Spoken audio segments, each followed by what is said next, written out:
reporter of impact of database in direct marketing.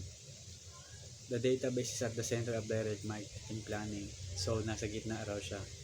Direct marketing has four main purposes. May apat daw na purpose yung direct marketing. One is to initiate a relationship para prospecting, magsimula ng isang relationship, to develop the relationship into a sales transaction, conversion, para ma-develop yung relationship sa sales transaction. 3, to maintain the relationship, yun, sustain yung relationship. 4, to recollapse relationship, reactivation, means yung parang ibuhay muli yung mga naudlot na relationship. The marketing database is essential for the efficient management of this task. It enables us to identify the right names for a particular communication. So, yung marketing database na po is mahalaga sa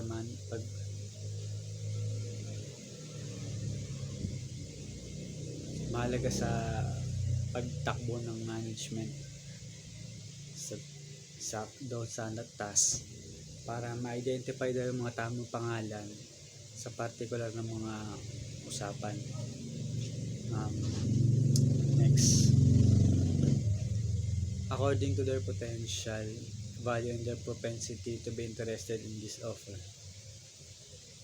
At saka according na rin daw sa kanilang mga potential na halaga at sa kanilang pag-behave sa na pagiging interested doon sa offer. It tells us the right time to send it, even the right form of words to use based on our knowledge of the interest of the individual. Tapos yung tamang salita daw para magamit base sa ating nalalaman doon, base sa nalalaman sa interest ng isang individual. The database helps us record and analyze our responses by segment, gives us the information we need to prioritize and target future communications. Dito daw po tinutulungan tayong mag-record at analyze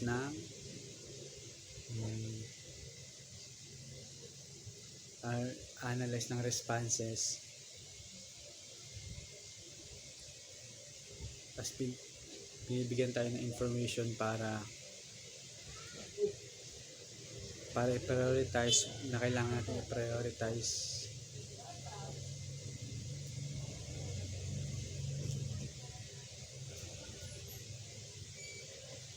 Tapos yung target future communications. If we are to rely on our database, the information it contains must be accurate and up to date. Kailangan kung mag-rely tayo sa information sa database, kailangan accurate, napapanahon, latest, hindi yung para mga napaglumaan na information.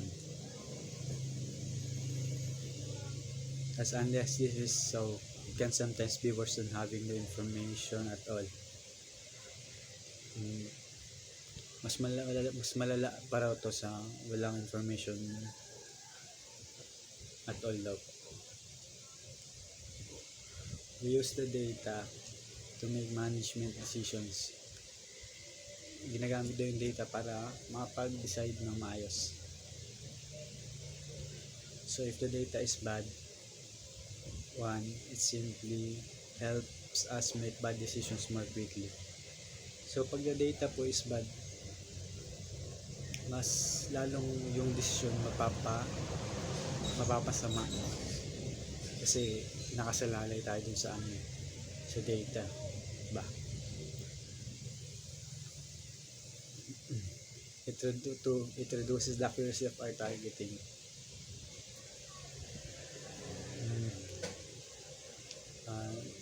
nababawasan daw yung yung accuracy sa target natin. 3. It clouds our judgment and unlessen the outcome of our actions.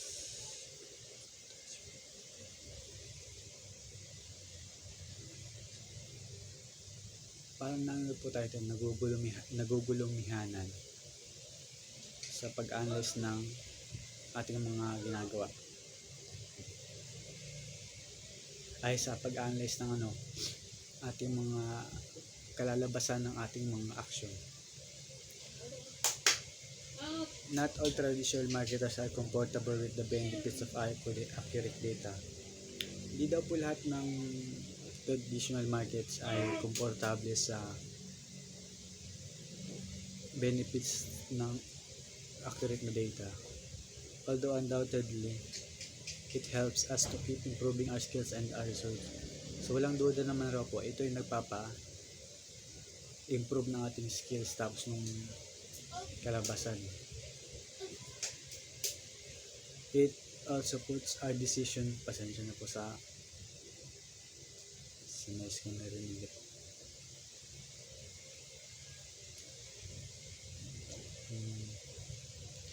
It also our decision making skills on the line for others to see.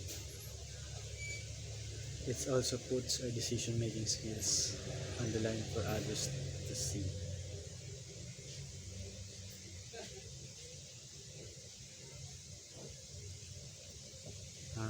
Masaalang-alang din daw po yung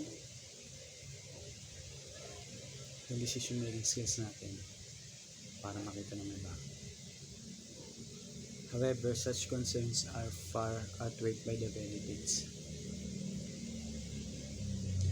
Mas matimbang daw yung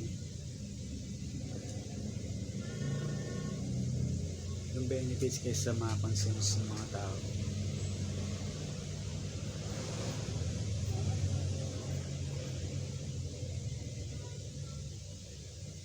Tapos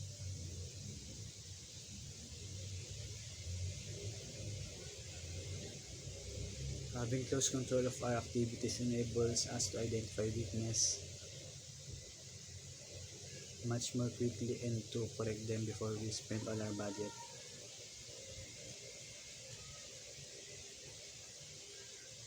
Dito raw mas makita natin yung ma-identify natin ating mga kahinaan, tapos matama natin bago tayo maggasta. Thus the database leads to more effective and more profitable campaigns or more profitable. Furthermore, the database helps us continue to improve, bringing greater job satisfaction in the process. Yung database daw po is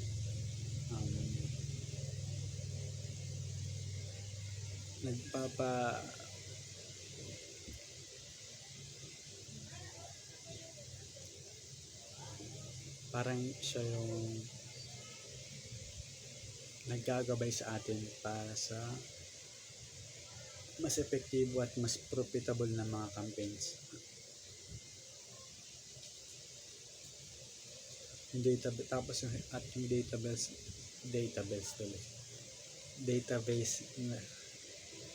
helps us, tinutulungan tayong mag-improve, tapos magbibigay ng job satisfaction on the way sa ating process. The database enables precise testing of alternative ideas before we commit large amounts of money.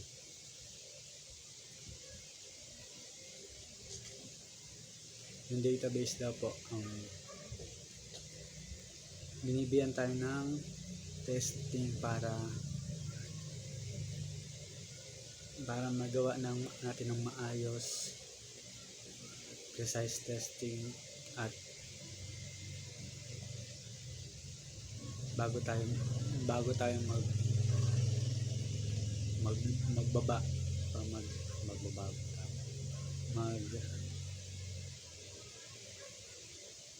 maglabas ng pera.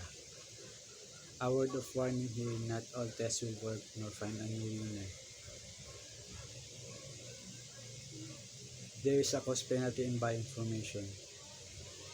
May may penalty daw na may kabayarang penalty daw sa pagbili ng informasyon. The investment is usually worth it. However, because the chances are that sooner or later you will find a result that produces enough incremental profit to pay for all your previous tests.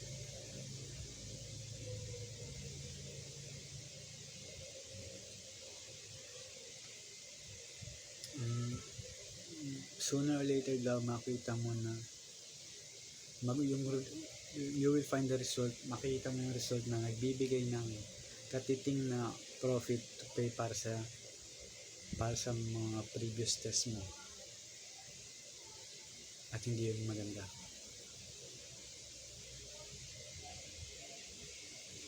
Tama. At ayun lang po. Thank you.